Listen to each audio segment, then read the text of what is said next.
listeners and viewers, and welcome to this moment. I call it a very historic moment, a very special moment, a moment that was touched by the holiness of time, a moment that has been touched by some wonderful messengers of God. Today we have in our midst Sister Morin Alexander, our Provincial Superior, St. Joseph of Cluny. We are so very proud of you and welcome again to this special program as we speak about this historic event coming up, the 150th anniversary of St. Joseph's Convent and the impact that it would have had not only on the Diocese of Grenada, but on the Caribbean, on our world. Well, I don't know, even creation has been touched by you. Mm-hmm. And we know what we are talking about in terms of how the aesthetics and the beauty and what you take a pride in. We also have with us our dear First Lay Principal, I like to refer to her as that, Mrs. Jill Vivek Filbert. And we are very delighted to have you here with us, so pleasant always, and really taking up the mantle and continuing the legacy that has been handed to you. A great treasure indeed, and awesome as it is. Later on we'll be joined by Miss Glennis Roberts. She's a member of the planning committee for the 150th anniversary, and two wonderful students. We have the head girl of St. Joseph's Convent with us and the assistant head girl. So we are packed this morning, and we are going to, this is our Tete A Tete program, so we're going to make it light, we're going to make it full of content, we're going to make it beautiful. And we of course would like to hear from you.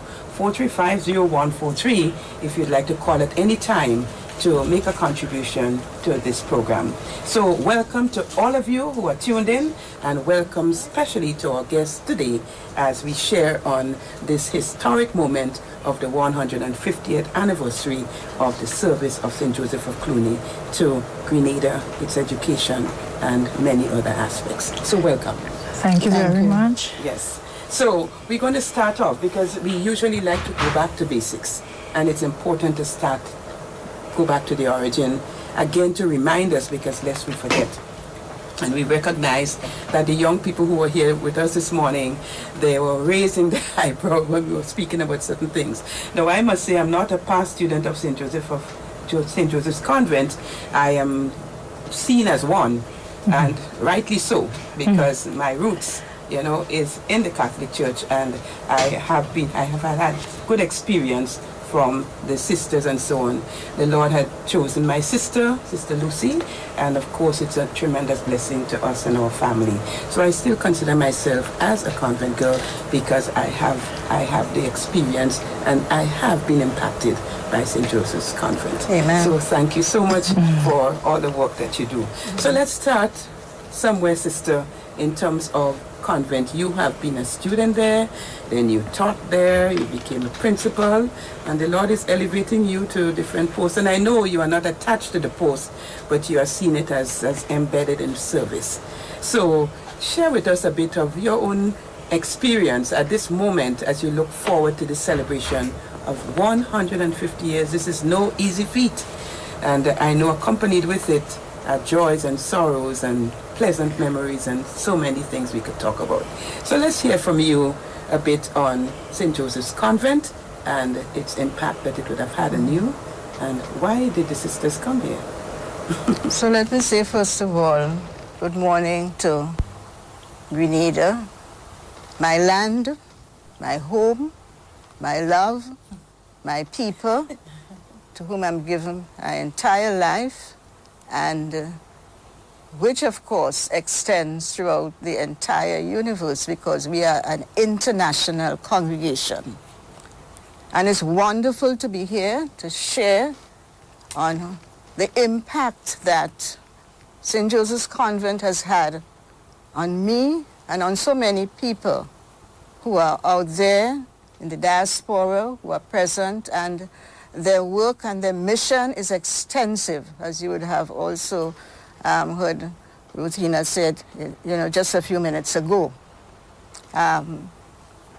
It is interesting that, first of all, that in the history of Grenada, at the time when it was post-emancipation, a group of women started education in Grenada. It must always be noted, the impact of education on this nation, because St. Joseph's Convent pioneered something that we must never forget. Because education is the way to liberation. And that has been, for me, a means of liberation for all people, for all ourselves, and which we must continue in the way that we have started. Because as you know, as a school, we believe in integrity, we believe in social justice, we believe that Jesus is with us, and he walks with us, and he will continue to be with us and to give us the vision that we need to foster and to go ahead with what is so important for the development of peoples. So that for me is what drives me to continue to serve the Lord in whatever way he wants me to and wherever he wants me to. So it's wonderful to be here. Yes, and it's good to have you too, sister. Thank you. Yes. So that listeners and viewers, in case you've just joined us, we are speaking here with Sister Morin Alexander, the Provincial Superior of St. Joseph of Cluny, and she's here with us, I guess, in the capacity of to celebrate really, and to bring some essence in terms of her experience of St. Joseph of Cluny and the vision that propelled this congregation to enter into the area of education, as she said, which brings freedom. We'll invite Mrs. Jill Viveg Filbert, who is a principal of the school at the moment. And again, I was thinking this morning, it's an achievement, yes, because you grew up knowing only the sisters in the convent, but we are seeing a change. And the fact that a lay person of the soil, could continue this legacy, it's a sign, And so we are very proud of you. Thank and you. really, really support you in this work of education. So share with us your own experience of receiving the baton to continue this, and also to be living in this time of 150 years for the school. Yes. Okay, good morning, everyone, and thank you for having us here on the program this morning. Where do I start? I attended St. Louis Girls RC, affectionately known as Mother Rose. And Mother Rose works very closely, or St. Joseph's Convent works very closely with Mother Rose. So my first encounter with the sisters began with Sister Goretti, and then with Sister Paula, and with Sister Bernard in the mix, because if you dare to come down the step to convent, she'll be there. So the values that I have learned from the interaction with the sisters started even before I actually got to St. Joseph's Convent. And getting into St. Joseph's Convent, you've already cultivated certain behaviors and attitudes and so. And then, of course, my principal, Sister Gabrielle Mason, at the time, who would say to us daily, the consciousness of well-doing is ample reward, and have a good day's hard work. So those words daily affirms that, you're expected to work hard, you're expected to serve, you're expected to excel. And even though at the time it didn't mean a lot, as children you hear things, but as you get older, it means more, it meant more. So going through St. Joseph's Convent, being involved, because you're guided into service, into doing your best and all of that, and you're being shaped and formed in a manner that you probably were not aware of. So you did what you had to do. I did what I had to do. You took part, you sweep, you play netball, you do everything, and part of well-rounded education. So the initiative and the responsibility and punctuality and all of that. And when I reflect on my life, I think, because of those values that were instilled, and so I cultivated the right posture, disposition to be currently the principal of St. Joseph's Convent. Not that I expected, because nobody in their wildest dream thought that there won't be a sister somewhere to continue, you know, but here I am. Of course, it was a very difficult decision. Sister Morin, well, I want to say thank you very much to Sister Morin, because she's always been there to support. When it came to me at first, I said, Sister, I don't think I could do this, you know? And she said, child, we would support you, you know? And my mom always said, if it has to be done, do it. Stop measuring, stop looking. And I have internalized and lived by that. So at that time, I said, Jill, if it has to be done, do it. All right, and I know it would have been a challenge, and it was, and it still is a challenge. There are days, just like with everybody else, where it's harder than other days. But you pray and you ask God, and at the end of it, when you reflect, you say, yes, God really gave me the strength and grace and the support from the community to do that. Because sometimes you get support in places that you really didn't think it was going to come from, and then I say, okay, yes, well, this has to be God. And another thing that, for me this is my 9th year in office as principal, and miraculously, in my lowest times, on my worst days, I get a call from Sister Morin, or a card, or a message, and then it's like, oh Lord, this has to be God. Yeah. So it really, it's a joy sometimes, but sometimes it really is challenging to do that. And I say, okay, the sisters were principal. They lived close, and they didn't have families and all the other things going. And so with me being in the office, I have to balance family life with everything else. And I'm getting better at doing it, but it means long hours in the office, weekends and all of that. And I'm really grateful for the persons in my circle, for my family, who would support me, the sisters who would support members of staff and parents, guardians, and other persons who support and in one way or another. So this is me. One word keeps coming up from what you're saying is that support, because people might say, okay, they are no longer sisters who are in charge of the convent. As principal, you don't even see them around in terms of other aspects of the curriculum. But there you are saying that they have not really left you. No, they have not. So, Sister, what is the role really of the sisters now in terms of the structured approach? Because I know you have a board that manages the school and so on. So it's not like a lay person is asked and then that's it. But the property belongs to the sisters. I mean, there's so much that you have invested in that place. And it's like it is still the ownership, as it were, of the St. Joseph of Cluny. So how does the school truly continue to function to ensure that this legacy continues, the influence of the sisters? I think, first of all, we have to be aware of the fact that we own and manage our schools. Excellent. And we have what is called the Cluny umbrella, which means throughout the Caribbean, in places where we have schools. So that is St. Lucia, St. Vincent, Grenada. We are under one umbrella. Our mission and vision is the same. And that is extremely important in managing. So I am the chairperson of the board, the overall board, the Cluny Central Board of Management. We have that.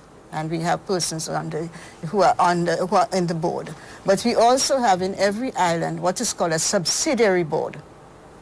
And they do the internal management as well. But we are in sync with everyone, with every board. So when issues, for example, has to be dealt with, it has to go through all of the boards.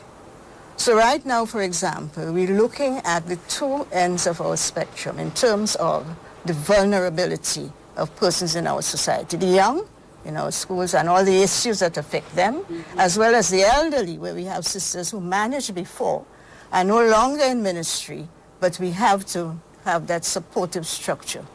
So right now, the big thing is collaboration with our lay people. We see it not only in our province, but throughout. I just attended our chapter, our general chapter, because it has to be known too that we are international.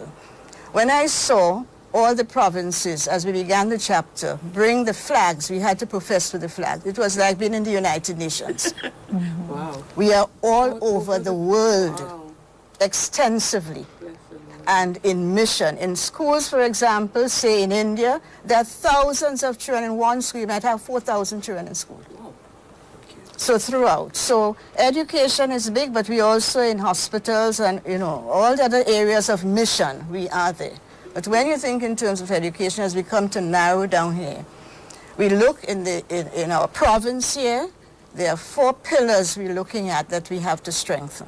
So it is to build community, collaboration, because we have persons in every sector of the society who themselves have a mission, from the Governor General way down, in every place. So the sisters have done tremendous work over the years. So we may not be in ministry, but there are people who have vocations, and the ministry continues in their own way. So they are all over the world. They are here in Grenada. They are here they are also in the other islands as well. So that's a force there. And we expect these people who are past students to minister in whatever with the values with which they are taught, which Jill alluded to already, that has helped to shape her and therefore to be able to give back. The other pillars, so we have spoken about 2 pillars, community, collaboration, sustainability. We have to be able to sustain the mission. And we have to be very creative in that aspect, because there are governments who have their own, they're focused on certain things, but we too are part of it. The worst thing that could happen is when we are not united as a common force. And so we have to bridge that gap. We have to be able to look to one another to support, to use the word support, because it's not about us, it's about the future. And we have to have hope in the future. So all our present students have to understand, have to experience what we are doing now so that they could take it from there. And the 4th pillar is encounter. How we encounter each other in that ministry of service to which Jesus calls us. So another area in that we have to look at is in terms of how we challenge our young people, or even elderly people who we are, to meet. There's a great need for mediation now, for people to enter into that sphere, because there is so much confusion all over the world. So many things that would pull us apart. And then we have to engage in what is called difficult conversations. Because that is one of the areas that's most needed, certainly for us in the Caribbean. How to manage ourselves, how to be who we are. Does anything pop out at you when you say difficult conversations? Yeah, a lot of things would pop out, yeah. And yet it's an area we cannot bypass. But one thing that would bring it together is if we have the good at heart. And Blessed Anne Mary of Foundries always said, do your little good for the common good. If we focus on that, we will be in a good place. Because we still in the Caribbean have to learn how to unite, how to be together as a force. At all levels, we need to do that. Yes. And so this it has mapped out for us a way now as we go forward, as pilgrims of hope, which the church calls us to bring hope, and to give hope, because it is there. We have all that is needed, is just to pull them together. All the resources, just pull it together to drive forward, to move forward for the sake of the common good. Very important point and very important discourse in terms of that sustainability for the school. The structures are there. And it's wonderful to know of the common the commonalities and of the various schools, so that you have as a theme sisterhood and service and so. And it's not just here, but you are working with a network. Yes. That's one of the things. This is really... Yeah, that's one of the things that really, I value. Because every year, the Clooney Central Board organizes professional development for its schools. So over the years, I've had the opportunity to interact with the other principals across the islands. Very nice, And some of the most meaningful professional development sessions came from our Central Board. So they are abreast with what's happening in the world and the needs of their school. And they try very well to meet the needs of the school. Because I was thinking how, in terms of everybody seem to be speaking like we are going on a downward trend. We have family life that have been terribly affected, by the impact of this world, by the media and all that sort of thing. And the schools are there and you speak with hope. How do you manage really on a day-to-day basis when the problems come in front of you? Because you sisters speak of collaboration. The parents have to be involved. You have a lot of students who are at the school who are not necessarily Catholics. And this is a big thing where the school doesn't only serve the Catholics, but Catholics are crying out to be there. How do you manage all of these different situations? You have the ministry on one hand, you have the parents on one hand, and then the needs of the children are in front of you here. It's a big chunk that I gave. But Sister spoke to some of the ways that it has already been, approached. How do you see, like, the children in front of you in terms of the future, the society? How is the school making that impact on them even now? At first, I think we have to always be hopeful. That's something that's critical, because sometimes the negative voices are louder than the ones that are positive. So there are a lot of ills in our society, unbecoming behaviors in our society. There are students who would deviate from the rules and all of that. But we have to ask ourselves, is that the majority? Right? So when I look at the students in front of me, first thing that comes to mind, most of them are good.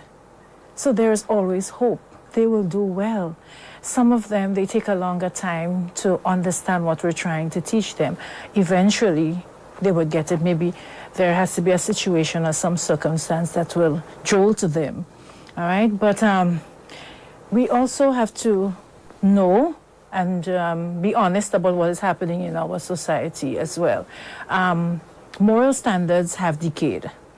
The values that and I'm not so very old, but the values that we've grown up with, they no longer, some persons no longer hold on to them as well as we did. So we cannot, when I look at children, we cannot assume that they know. So as adults, we have to tell them and teach them. So the behaviors could very well be because they just don't know, not that they mean bad.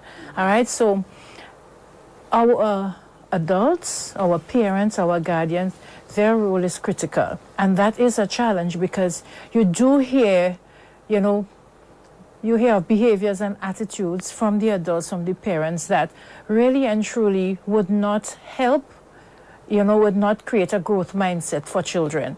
And we have to be mindful of that because we have to be fair. We were given good advice. We were brought up in a particular way. And to instill negative behaviors and attitudes in students is not fair to them. So as adults, we have a responsibility to do that. And yes, that is a challenge. And, sometimes I will say in my PTA meetings, be careful with the conversations you keep around the children. Be careful what you say, your response to certain situations, because it affects the way in which they think and the way they respond. And what us as adults need to remember, too, we're not just grooming the children for the 5 years they're in convent. They're only in convent 5 years. There are many more years in which they're going to be aligned to an institution, their workplace, and so. So when you teach them to be negative and you teach them not to be a team player and all of that in school, it will affect them later on in life, and society as well. So what we do is so very critical, and sometimes we don't think about it. But I want to ask you something here, which deals with the school's culture, the school's environment. A parent who sends their child to convent has selected, has chosen, wanted the child to be there. And some of them perhaps do not have good experiences of the attitude maybe of a teacher towards a child, or they feel slighted, and things like that happen. How careful, and I'm saying not just you, as Sister talk about the shared responsibility and the common vision that we have to make our schools places of compassion, places that you want to be. You want to be there, because it's like you hear something different, and what you get there counteracts what you come with. How is that? I am very concerned about it, because I get stories not only of I would say schools generally. People choose, and they want the children to be safe, and even if the other children are behaving in certain ways, that the staff and the principal, you get something that is different, that you are cultivating a behavior of compassion, of attitude, of discipline, of course, and standards that have to be upheld. Okay. The way in which we operate, it affirms and it sends the right message about our school culture daily. So at St. Joseph's Convent, we have assembly every day except when it rains and we can't be outside. And in the assembly, we pray every day, and the thoughts and inspiration that are shared, it aligns with our school culture, it aligns with the values, and so that we want the students to cultivate. Also, it's critical for the staff to also share in that culture and uphold and maintain. So it's a conversation that is ongoing, and there's no secret about what we stand for, what we uphold, and all of that. You really cannot control an individual's behavior or attitude. Okay, you just have to be clear as an institution, as a management team, what the school stands for, and ensure that it is well communicated. All right, but you honestly cannot control a person's behavior. But when persons have poor experiences, my question is it an experience with one person? What about the 20 other persons you've had positive experiences with? Doesn't that count for something? All right, so even if you may have a poor experience with a teacher or with me, there might be 10 other persons who really made a positive impact on your life. So why would you choose only to focus on that one experience that that really was not good for you? Thank you for this. I want to bring Sister Morin here. Yes. Yeah, because part of my responsibility is always to listen and see what is emerging, and therefore what we need to therefore put as a priority in terms of the way forward. There's obviously, there are areas of conflict because people come with different mindsets. The implications are for us is that we have to look at formation again. Formation from the womb to the tomb. And even before, well, in the womb, of course. And so to understand that we look at children and their behaviors, but children come from parents. Children come from as products of the society. So it is important for us to be talking about education. We have to go way back and see what is it that we can do, even at the level of our schools. So, for example, I've agreed with Jill to come and speak to the parents at their first PTA meeting. Okay. And I hope when I go, I'll be able to meet them at a certain level to understand that we have to grow together. We have to be together. We have to move the pendulum and shift it away from this thing of conflict, that this is a school, this is the home, this is a society. We will never get anywhere if we don't work from a common point. And it has to be love and compassion. Everybody wants in the world that I know as a human being wants love. And love has to be defined, and love is sacrifice. It is not just receiving, it's sacrificial. So there are some things, even as an adult, as a parent, you have to lay aside. If there's an issue in the school, for example, you have to come because you are interested in your child. You're not coming against the teacher. You're not going to get anywhere with that. You're coming in the interest of your child. So people, we have to look again at what are our intentions when we want our child to come to the school. Because you may hear people talking negatives about the school, but they still want a child to be there. And I laugh. I sometimes say, but sound funny, you know. So these are some areas that we have to look at. It's difficult conversations. The difficult conversations. You know, but it is important. Yes. Because it's important even at the political level, at the social level, wherever it is important that we come on common ground, which is love, compassion, sacrifice. Thank you, sister. Thank you. Listeners and viewers, we are here with Sister Morin Alexander, Provincial Superior of St. Joseph of Cluny, and the principal, Mrs. Jill Vivek Filbert, speaking just a bit of the school. And after the break, we're going to shift gears and move into the activities that are planned, because it is important for us to speak of the school, its situation, the problems, before we just get on to activities. I think the content is important for those listening and viewing to understand, so that we can see why there is cause to celebrate in the midst of all that is happening. So we're going to take a short break at this time, and when we come back, we're going to invite Ms. Glynis Roberts to join us, as she too would share as a member of the planning committee on the activities for the 150th anniversary of St. Joseph's Convent. We take a short break now. Pope Francis has told us that 2025 will be a jubilee year, a year of forgiveness, renewal, and hope. And with all the hatred and suffering that's in the world, we need all three. The theme for this Jubilee year is Pilgrims of Hope.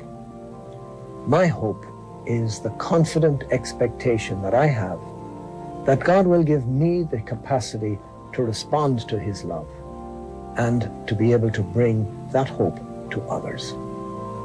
What are you hoping for in 2025? Hope for newness and happiness. Confidently expect God's blessing.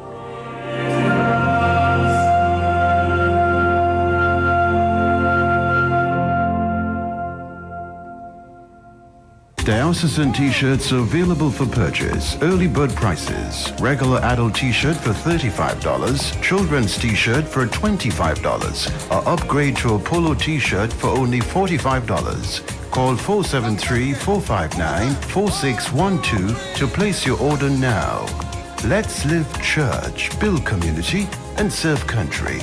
We are Grandcath and proud.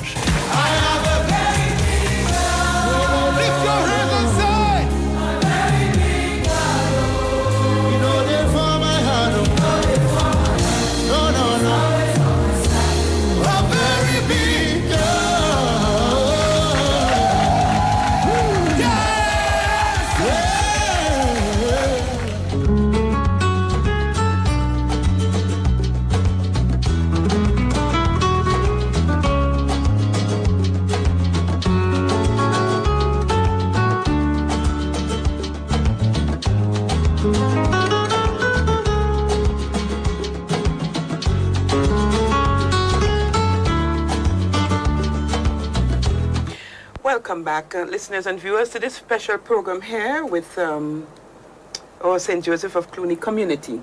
We had Sister Morin in the first segment, and now we are joined by Ms. Glynis Roberts. She is a member of the planning committee, and of course we're talking 150th celebration. There is cause to celebrate, and there has been a committee or committees that have been there working and putting ideas together as to how we can celebrate this milestone. So, Ms. Glynis Roberts, I invite you to share with us some of the ideas that have come up from the discussions with the alumni and, the students and principal staff. Tell us some of the activities that have been planned. Okay, thank you very much for having me. All right, for 150, it's a big celebration. We start with a Spirit Week, which the children themselves created as to how they want to celebrate, because it's not only about alumni, but also the current students. So those are available on the website, sjc150.com. I'm getting better with the little technology. And we also have Highlight, which is our Mass on Saturday, January 25th at 9:30 a.m. at the Cathedral, followed by a brunch. And that brunch will get us to mingle and mix with all our friends and persons, students, parents, and that. Following that brunch, we have a concert on the Sunday. Now, I want everyone to come to this concert because we have people from who left in whatever age, in their 70s, practicing pan. And all the people, I saw some dancing. I think they were the first dancers that ever came out from SJC dance group, I think so. From Miss Griffith, they were practicing last week, saying that they're stiff, but they're going. So that's good for us, a concert. And then we have our high tea and soiree on February 2nd. It's a Sunday at the Trade Center. The concert is also at the Trade Center. It's $50, $60? $50 for adults, $25 for children. Children, and it's on Go to FET and plus other areas where you can purchase Grenadian Optical, and also at school. At the school, yes. Yes. And likewise for all other events, we would have the tickets at the same points. And then our highlight will be sports. We all look forward to that marching. That will be something else this year. Yes. 150? 150. Yes. It's a big number. Yes. And out of the 150, I've been associated with Convent for 50 years because I went in 74. Okay. So that's a milestone for me as well. Golden Jubilee, okay. I have my Golden Jubilee as well. But, in going on to encourage persons, please bring someone for the experience. For me, being a past student of the convent is an honor. They have taught me most of the foundation that I have in my life came from the convent because, like Jill, we had a lot of sisters teachers. So I had Philomena, Sister Bernard, Sister Martin, Sister Rosario, a lot. We had, Sister Anne. Yes, we had a lot more than the current children. But the foundation is there. All my daughters went to the convent, and they are good young ladies, women, no, not young ladies, but that foundation is really key. And I'm not saying that as a boast, I'm just saying that it's a blessing that for my life, I would have had that foundation to be able to be here now to assist the school, And I want to urge all past pupils, give back in your own way, because, for example, we have created an account 150 for 150, asking for $1 for 1 year. Okay. So wherever you are, if you're in Australia, you're sending that currency, not EC. No, because one of the things, again, we work on community, and I love community service. So we want to put down a building, and I think that seed came from Sister Morin, where we purchased this parcel of land so that we can build something to give back us as past people. So, for example, I'm a great cook, so I can go teach cooking to the community for no charge or little, So that is what we are focusing on. Great, wonderful. So we look forward especially to the grand celebration of the opening mass. Yes, definitely. You expected to have persons invited from the region at that mass, or any of the activities that you have planned, because Sister spoke about the collaboration that exists between the other convents in the islands. We actually have some persons from Central Board joining us for Mass on Saturday. Praise the Lord. And that's yes, the exact date. That's the exact date. Yes. And I was speaking to Sister Martha Kingston St. Vincent just before I came in, Martha, confirming her attendance and her relay team at sports. Oh. Yes. So you have some, Yes. some surprises for us Yes. at the sports as well, yes. Yes. So we look forward, yes. And apart from, I know you have associates as well. Yes. You have the present students. You have any persons coming in from, from the diaspora and so on? You have any activities that will include or involve them? Yes, we do have, but well, as Mrs. Roberts indicated about the steel pan players, we call them the Platinum Crew. Okay. They're the first group of pan players associated with Angel Haps and St. Joseph's Convent. So they've been practicing, and some of them actually came in for that. Okay. Yeah, and we have other persons who have indicated that they're going to be in here for the celebrations. Nathifa, she's in my time, but I'm sure Sister Morin and Mrs. Roberts know persons in their time who have indicated that they're coming in to be part of the celebration. This is a medium. We go all over. So persons listening on Facebook or wherever they can get our signals, YouTube, you can send a clarion call to them. You know, and ask them to be tuned in, because some of your programs and activities will be aired. Yes. It will be live, so they can see it as well. But if they can physically be there, it will be something different. So, definitely. So the Mass, it will be live streamed, so person can join us for that, as well as a concert. The concert on Sunday is pay-per-view, so even if you're not joining us physically at the Trade Center, you can purchase a ticket online and go to FET, or TNR Communications will facilitate pay-per-view for us for the concert. What time is the concert, though, on Sunday? It's at 5 p.m. 5 p.m., okay? And the Mass is at 9:30 at the Cathedral. And for all our past pupils in the diaspora as well, for the last couple of years, you've been able to view sports online. We went live at sports. This year will be no different, except you'll be paying for to view. It's special. It's special. Yes. So listeners and viewers, there you had it, some of the activities that have been planned for the celebration. And I think, well, the year is young, so we look forward to more activities. Definitely. Like Sister was speaking of these difficult conversations, and I think it would be wonderful to have these panel discussions, to hear from the people, as Sister said, that disposition of listening, so that we can come to this common place of working on those situations that seem to confront us. One of the things as well that we're thinking of is seeing if we can get a carnival band with clothes proper, so we can have a nice dancing with clothes. Okay.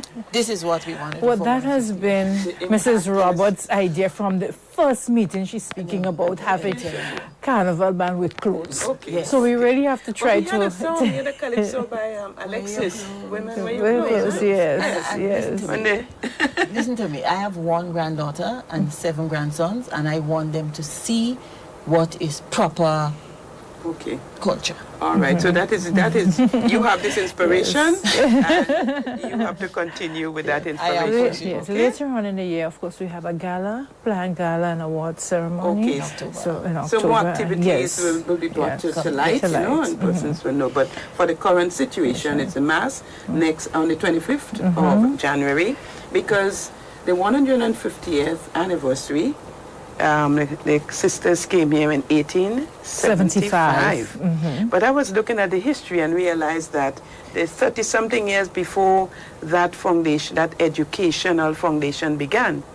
The sister would clarify if this is so, because it's not that they were here 150 years here to start the school. No, but they were here before that, yes. You know?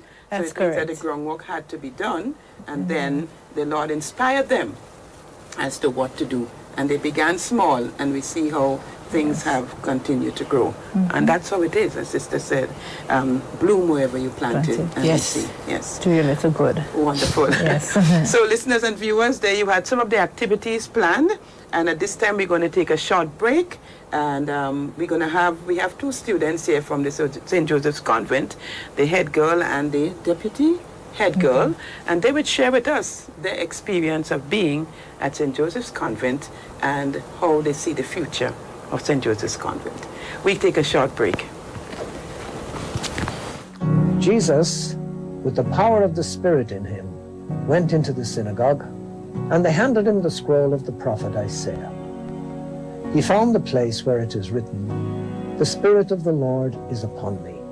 He sent me to bring good news to the poor, to proclaim a year of the Lord's favor." A Jubilee year is a special year of prayer, pilgrimage, and forgiveness in the church. It's a time when the church offers a chance for all of us to seek spiritual renewal and reconciliation. Jubilee years are typically celebrated every 25 or 50 years. During a Jubilee year, we're encouraged to reflect on our faith, perform acts of charity, and receive the sacraments of confession and Holy Communion. And you shall consecrate the 50th year and proclaim liberty throughout the land to all its inhabitants. It shall be a Jubilee for you. Listen for the people shouting, this is Jubilee.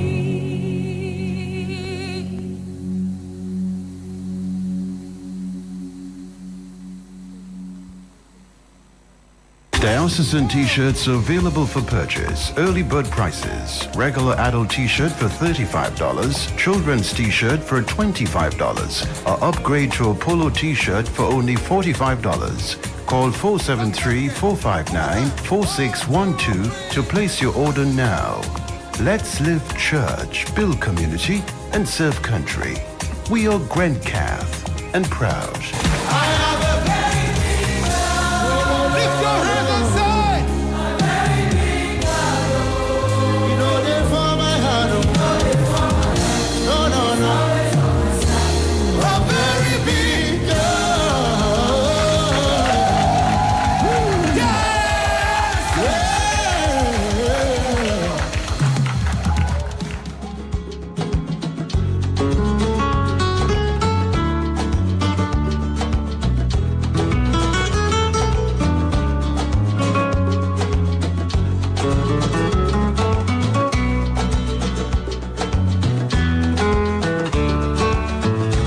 Welcome back, listeners and viewers, to this special program with our St. Joseph of Cluny community.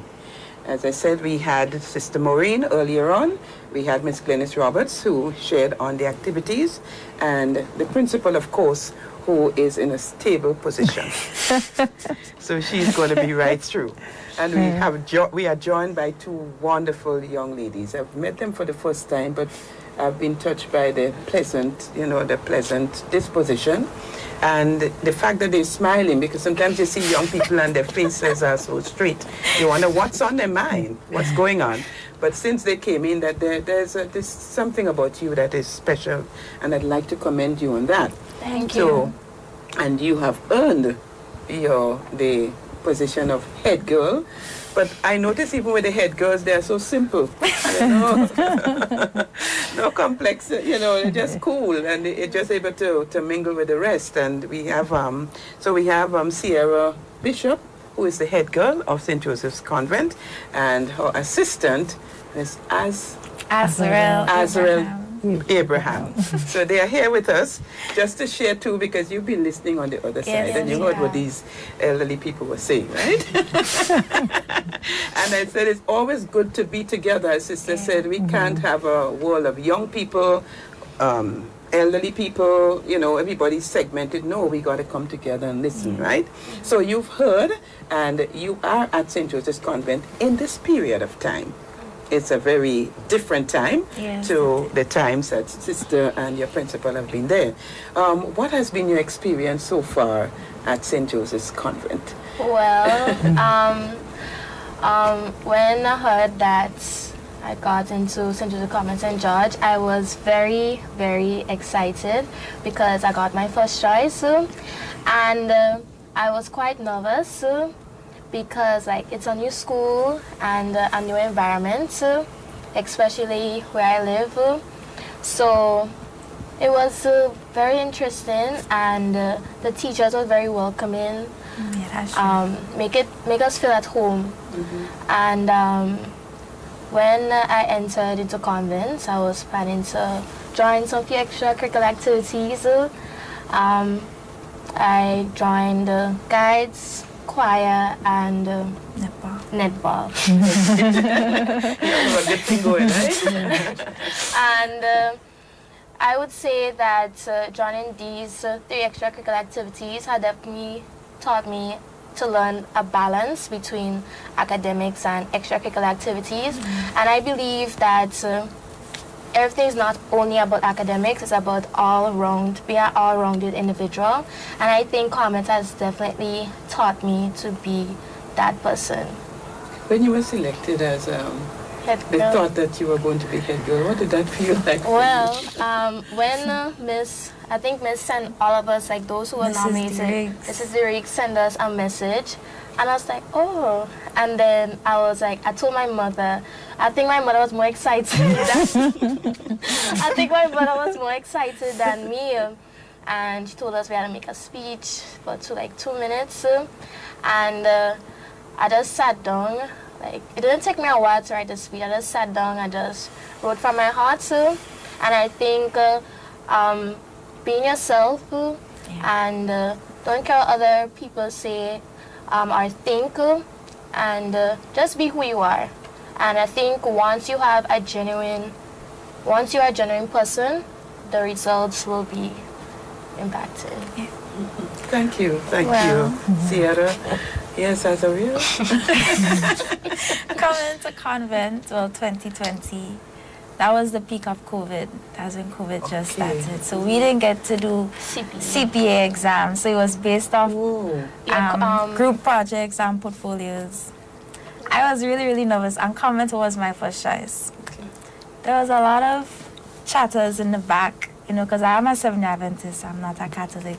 So besides academics, I was really scared about that as well, because people on the streets, without actually knowing what's going on in Convent, they'll always say Convent will try to, convert you into yeah, and that's not true. Coming into Convent, you'll realize that is totally not true. But without me knowing that, I was scared. I was like, oh my God. I was like, Lord, please, please, please, because I really wanted to become a convent girl. I knew that I did not belong in Anglican High School, Wester Hall.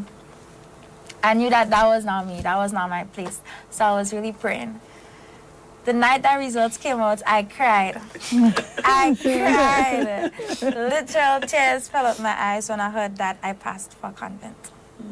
Then the first day of school, the teachers welcomed us in, and I was really happy to see that what people are saying is not true. So I just went there, be myself. I entered into a few extracurricular activities. In Form 1 and 2, I tried out basketball and netball, but that did not work out. that did not work out. But I am a person that loves to speak, I love to talk, so I tried out debate, and it's been going well. So yeah. Good. Oh, and Rangers as well. Yes. So yeah. No, it's important because it's a good thing that your principal is here, because Catholic education is offered, as the church says, to everyone. Yeah. And it's good that your experience teaches you that it is not just to proselytize, or to make you, but you be touched by different things, and then you can come to that place. And it's all about respect too. Yes, because they respect my religion and I respect theirs. So, yeah. Yes, good. And it's all about Christianity, so it's not that far. Yes. It's good. Now, the whole question of the future in terms of the environment in which you have to learn, the media. I mean, you're bombarded by all this stuff. How do you see that whole thing of the media? How do you manage? How do you resist the temptations that are there? How do you do it?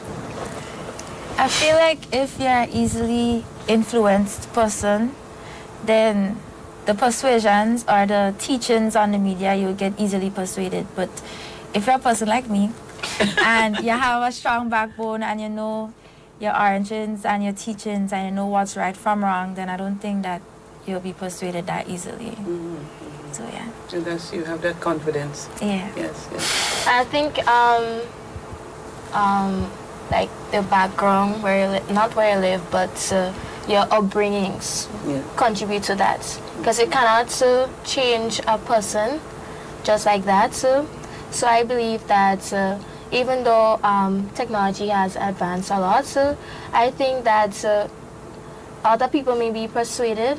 But as I said, once you have a strong upbringing and you have things in place, that won't persuade you to do the wrong Do you believe things. that you impact other students in a positive light? Because some children go into secondary school, and at least when I went, it was not easy. There were some girls there at high school, I mean, they were like, my God, and they think you're so sheltered and what you're playing and all of that kind of thing. And somehow the Lord helped me. You know, I found some good friends there at Anglican High School who are still my friends today. And they came to my rescue in many, many cases. And so, looking back at it now, I think they have earned the respect of many of the students that I went to school with. So how do you find yourself influencing other students, you know, who have difficulties, and how does your life influence them? Okay, I would say that once you show who you are, and once you be who you are, and just say you see a student or your classmates look down, I think you should go to them and ask like, what's wrong? They're probably having a bad day. And I think you do that? I do. You do? Yes, Okay. you do. Yes. Oh, nice. Okay. And I think you, just by doing that, sometimes you make their day. Or if you find they looking very grumpy, you just say, put a smile on your face, and they just start smiling. Okay. So I think just by doing that one task could change someone's day. So if you see someone sad or not having a good day, I think you should check up on them. It's very good to check up on them so they could feel welcome and feel wanted. Yes, because some, especially as teenagers, some people may not feel wanted or feel welcome or to their parents, or they don't feel comfortable talking to them. So they should feel comfortable talking to me or as well anybody that I feel close with. So I think that's nice. Because your theme for the 150th anniversary is sisterhood and service. So having that genuine concern for the other sisters around, very, very important. How do you influence them? I'm a student. I feel like if you really know me, I feel like the first thing you see when you see me is my smile. So I love to smile, and I feel like, I know that really do be making students day, because they'll come up to me and they'll be like, Azrael, I really like your smile. And because there was this one student, a Form 1, I think last year, the start, not the academic school year, she came to me and she was like, there was this morning she was really down. And I think me and Sierra was talking, and we always smiling, we always laughing. So she came up to me and she was like, because she saw that really made her day and stuff like that. So I feel like just a simple smile or a simple good morning, how are you, how you doing? Or even a hug, because sometimes I'll pass and I'll give them a hug, because life is already tough, and if you really focus on the challenges rather than the positivity, then I feel like that'll make you, more sad. So we're doing simple gestures like that. Thank you. There's a question that came in here. What advice you can give to persons who do not want to adhere to the school rules, especially when it comes to the school upholding its Catholic identity and participating in the observances at the school? Because you have students who resist. They know what they're coming to. It has been explained to them in the beginning. And then the attitude throughout the year, it really isn't good. Like some of them, they don't mind being there, but they don't want to follow the rules. Since you said you are an Adventist and you wanted to be at the convent, and somehow for you, you have learned to bloom there. What would you say to some of those students who have that challenge? If you know that, okay, so I'm a person, I look on the brighter side of things. And the teachings there, the rules is not based on denomination, is everyday life. Things like saying good morning, wearing your hair back, the chains. So it's like simple rules, but in terms of like things like sports and these things, sports is just one day. But it's the things leading up to sports, not because you're not a Catholic, that don't mean you have to stay back. Like me, I can't attend sports on Saturday, but I'll do what I can do, walk down to the last, contribute everything I can towards that. So they'll see that I'm trying. I'm not just there taking up space. As Miss Philbert always says, they come back. So, yeah. Your response? I'm smart because I remember last year in particular, Azrael was not at sports. But after Azrael was working, helping to bring back things and so. So she's aware and she knows her limitations, but she has also found a way to work around it and to contribute as well. So it just shows that we are inclusive and there is room for everybody to make a mark. Azrael is a deputy head girl. There's no rule that says you must be a Catholic to be the head girl or the deputy head girl, to hold an office, all right? So we look at you as an individual, as a child of God, not with a particular religious lens or so, per se. And for the young ladies who are here, the process of selecting a head girl, the students have their vote. So it must be that they saw something or qualities in these young ladies here that, they chose them to represent them. Yeah. Wonderful. So it's really great having you. And how do you, are you looking forward to the 150th anniversary? Are you excited to be living in this time? Very much excited, especially, to be the graduating class of 2025. Wow. Yes. It's very big. So. Yeah.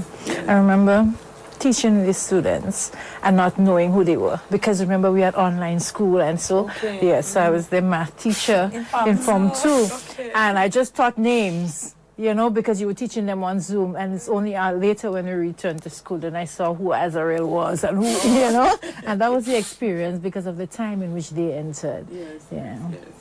Well, it's really, really good, and listeners and viewers, we have some comments saying, well done, ladies. And well spoken, such pleasure. I absolutely love my alma mater.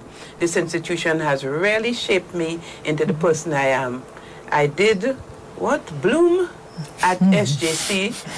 Sister Bernard, Sister Gabrielle, there's an Annunciata? Sister Annunciata, yes. Annunciata, God rest her soul, soul, and all others. And she said she just is so, and you sing "Oh Alma Mater." And I wonder, why do you sing "Oh Alma Mater" in high school? There's a song that is made, that we sing, a school song, but you sing "Oh Alma Mater." You go to St. Lucia, "Oh Alma Mater." Trinidad, "Oh Alma Mater." Yes. Grenville, yes. "Oh Alma Mater." Give me a little piece of the tune. Oh, Alma Mater, a song we raise to thee, far may the echoes ring out o'er land and sea. Come we with voices in chorus strong and clear, singing in praise to thee, our alma mater dear. Great. Wonderful. So we're going to take a short break, and when we come back, we'll wrap up our program for today as we share with our St. Joseph of Cluny community. We take a short break now. Jesus, with the power of the Spirit in him, went into the synagogue, and they handed him the scroll of the prophet Isaiah. He found the place where it is written, "The Spirit of the Lord is upon me. He sent me to bring good news to the poor, to proclaim a year of the Lord's favor." A Jubilee year is a special year of prayer, pilgrimage, and forgiveness in the church. It's a time when the church offers a chance for all of us to seek spiritual renewal and reconciliation. Jubilee years are typically celebrated every 25 or 50 years. During a Jubilee year, we're encouraged to reflect on our faith, perform acts of charity, and receive the sacraments of confession and Holy Communion. "And you shall consecrate the 50th year and proclaim liberty throughout the land to all its inhabitants. It shall be a jubilee for you." Listen for the people shouting, this is Jubilee.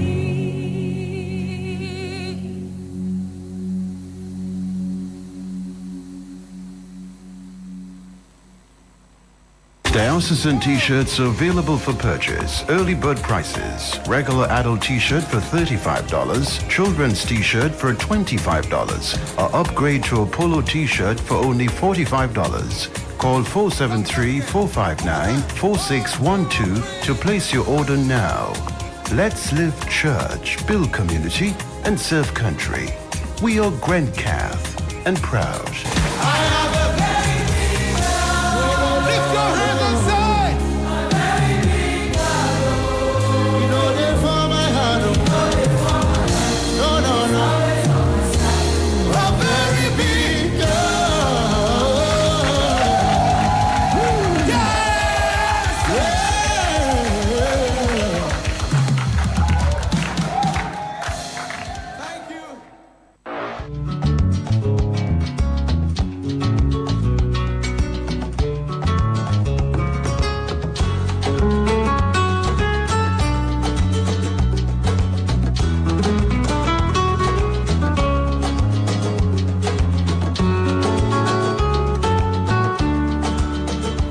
Welcome back, listeners and viewers, to this special program with St. Joseph of Cluny Community. I like to refer to them as a community because that word rings as you enter even the school.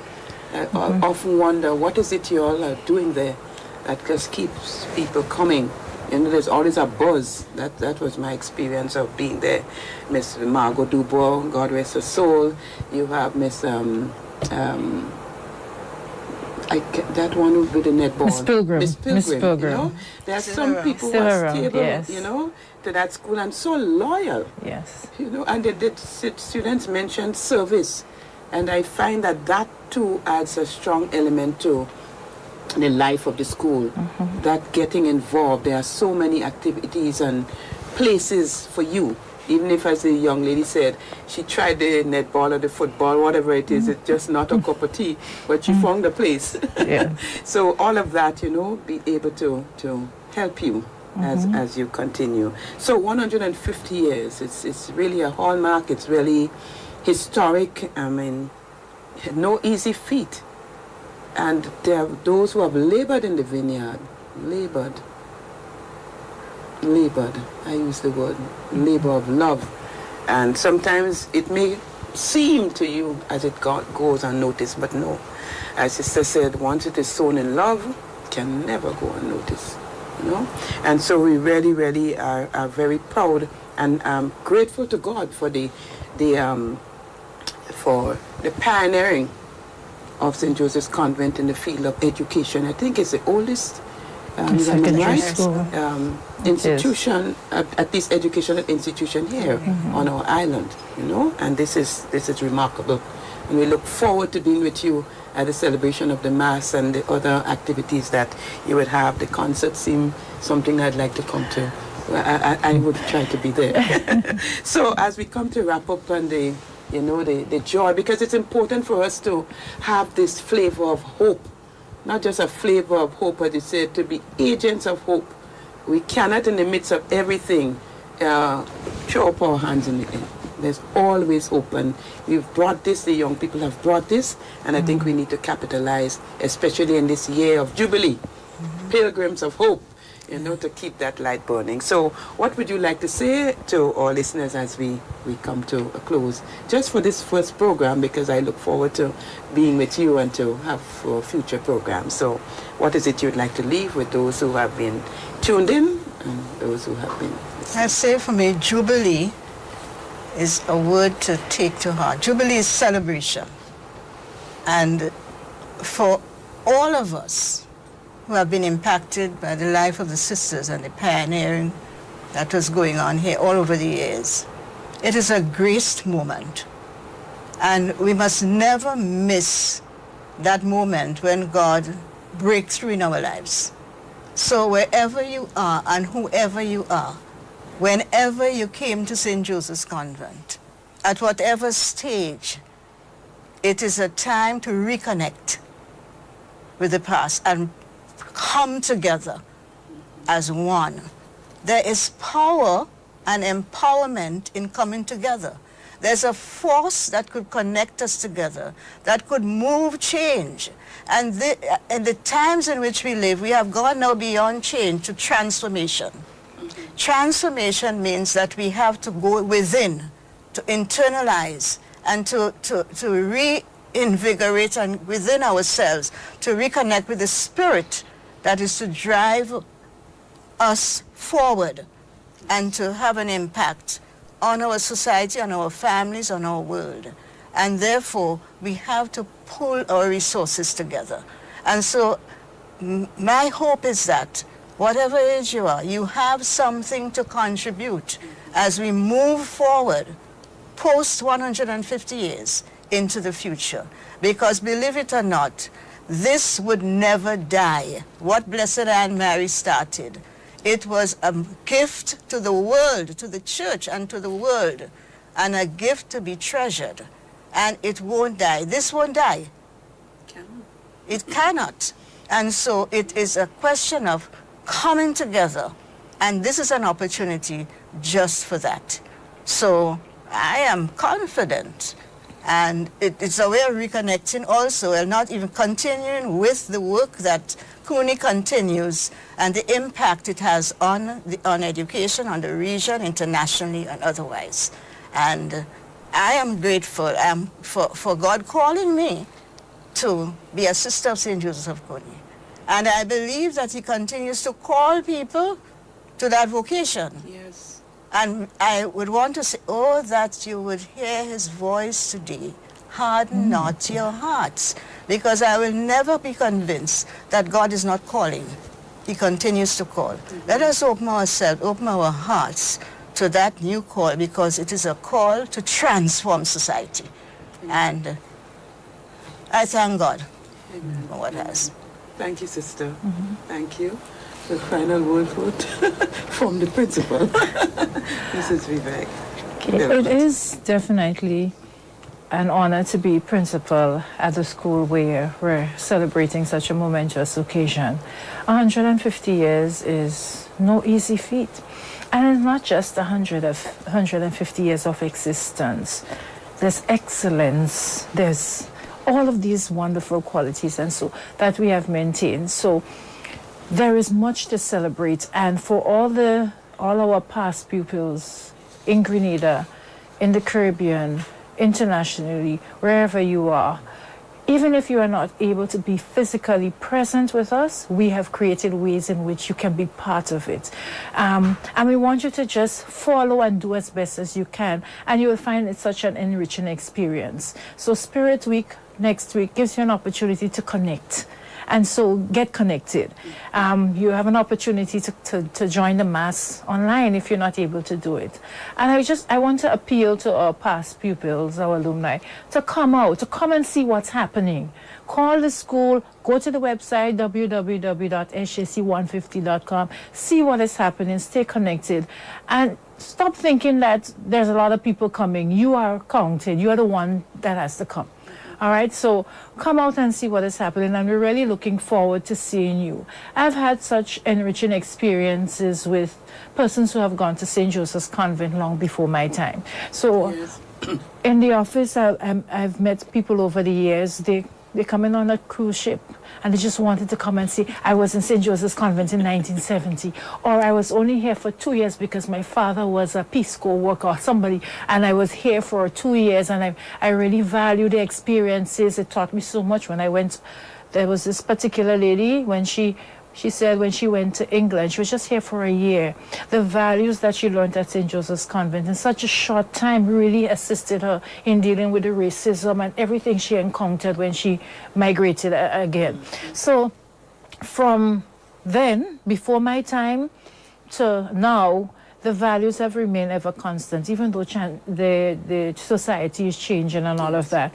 We try to do our best. Of course, we're not perfect. Of course, people are different. But we try to be consistent in that. And we are continuing to depend on our support group, the parents, the past pupils. And so every contribution, every voice is important, it's unique, and we're really depending on you. So as we celebrate this 150th anniversary, don't let history pass you by. You're part of making that history. In 50 years, well, we'll probably be looking forward to the 175th. That would be a more realistic expectation, but we would only be 150 once. And I really appeal to all past pupils to be a part of all events. Come out to Mass, come to the brunch and, interact and communicate and catch up on lost times. Come to the concert. And it's not too late for you to join the folk choir or the choral speaking group, Find out when the practices are and join us, So I also want to, as we end, thank Good News Catholic Communication for having us here this morning. I think it was such an enriching experience. I particularly enjoyed the students, and their input into the program. When I invited them, I said, I need just one person, the head girl or the deputy. So, Miss, we work better together. So I said, okay, well, let's go. So thank you so much for that opportunity. Well, thank you too. Thank you too. As I said, Good News Catholic Communication is here to serve. It's a service organization, gift to the church to proclaim the gospel in all of its forms. And once it is, as we said, whatever is good, true, right, noble, we need to proclaim it.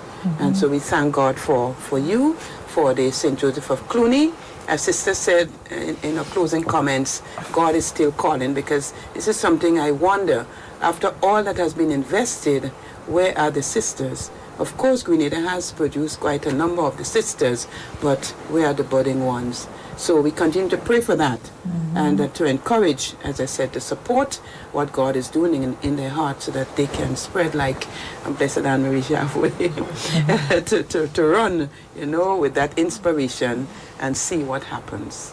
Okay? So may God bless you all. May God bless you in the activities that you have planned.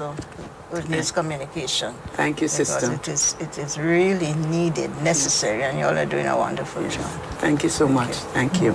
Okay, so remember the Mass on Saturday the 25th, 9:30 at the Cathedral of the Immaculate Conception, and the Sunday the 26th will be the concert, past and present students in concert at the Grenada Trade Center at 5 p.m. Okay, you can buy your tickets from the school, go to FET.